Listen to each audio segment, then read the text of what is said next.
The courthouse smelled of dust, sweat, and old power, the kind that never questioned itself. And the judge sat high above it all with a smirk carved deep into his face, his gavel resting, like a loaded weapon beside his hand as the townspeople crowded the room, whispering, waiting, hungry for spectacle. Because in this frontier town, justice wasn't blind. It was bored, and boredom demanded entertainment, especially when the man standing in chains at the center of the room was a cowboy who had already been decided guilty long before he opened his mouth. His boots scuffed, his coat torn, his face marked by days without rest, but his spine straight as iron, eyes steady and unafraid. And when the judge leaned forward and spoke, his voice dripping with mock generosity, the room went quiet enough to hear the chains clink when the cowboy shifted his weight. "You've caused enough trouble, son," the judge sneered, drawing out the words like a cat playing with a dying mouse. "But I'm feeling merciful today. I'll give you a choice.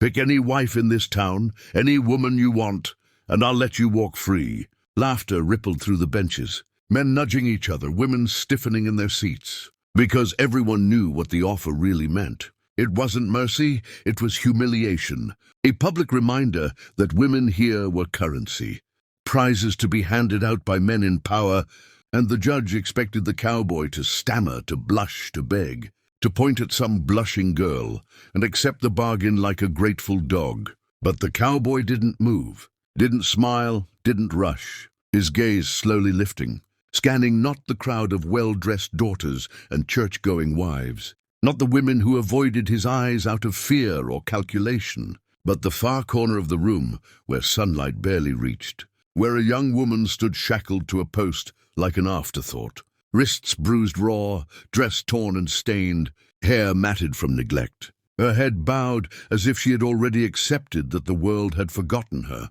because she was known only as a criminal, a chained girl accused of killing her owner, a nobody whose name wasn't spoken without contempt.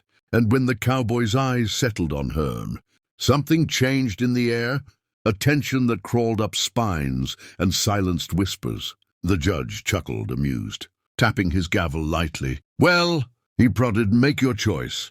And the cowboy finally spoke, his voice low but steady, carrying through the room like a gunshot in still air. "Huh," he said, lifting his chained hand and pointing, not at a judge's daughter, not at a merchant's wife, but at the girl in chains. And for a heartbeat no one breathed.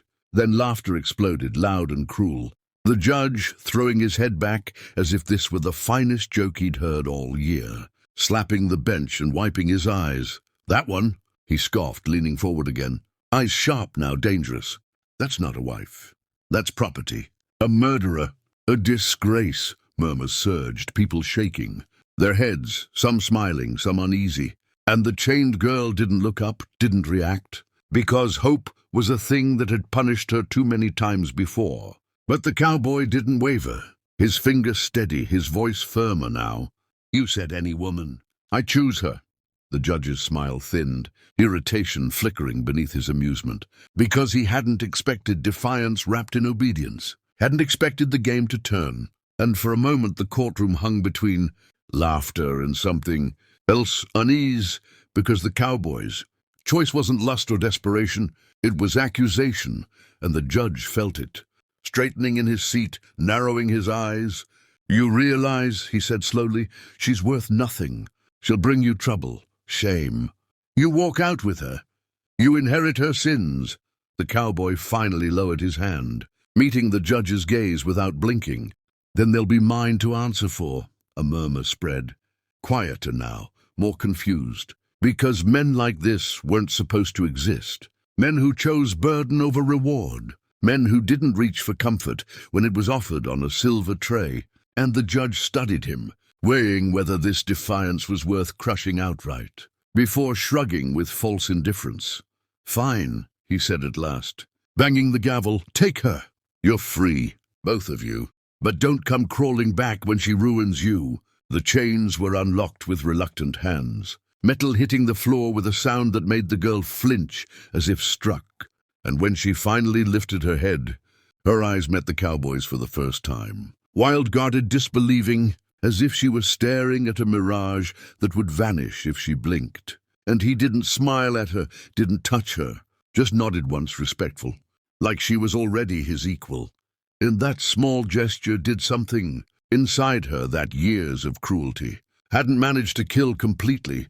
As they walked out together into the harsh sunlight, whispers following them like ghosts, the judge watching from his bench with narrowed eyes, unaware that in granting this cruel bargain, he had just set fire to the very order that kept him safe. And as the courthouse doors closed behind the cowboy and the girl in chains, the town felt it too, that this wasn't the end of a trial. It was the beginning of a reckoning.